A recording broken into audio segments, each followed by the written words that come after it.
We'll guide you through how to change shortcut key in Photoshop. If you find this helpful, don't forget to like and subscribe. People search for this tutorial to improve their workflow efficiency and save time while editing in Photoshop. Custom shortcut keys help users perform actions faster without navigating menus repeatedly. Beginners want to personalize controls for easier use, while advanced users aim to speed up repetitive tasks and create a smoother, more productive editing experience.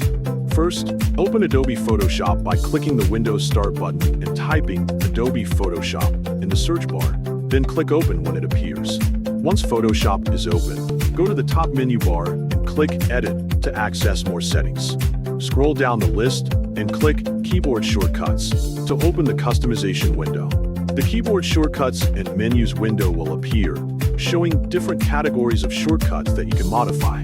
Next, find the option labeled Shortcuts For, and select the category you want to edit, such as Application Menus, Tools, or Panel Menus, depending on which shortcut you need to change. After choosing a category, expand the menu section to locate the specific command you want to customize. Once you find it, click directly on the shortcut displayed next to that command to activate the input field.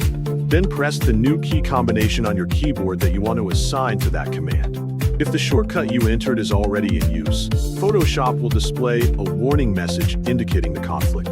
At this point, decide whether you want to accept the conflict and overwrite the existing shortcut or choose a different key combination to avoid issues.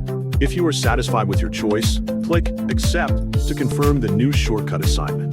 To make sure your custom shortcuts are saved for future use, click the Save Set button in the same window. Enter a name for your shortcut set so you can easily recognize it later. Then click Save to store your custom configuration. After saving, click OK to apply all the changes you have made and close the Keyboard Shortcuts window.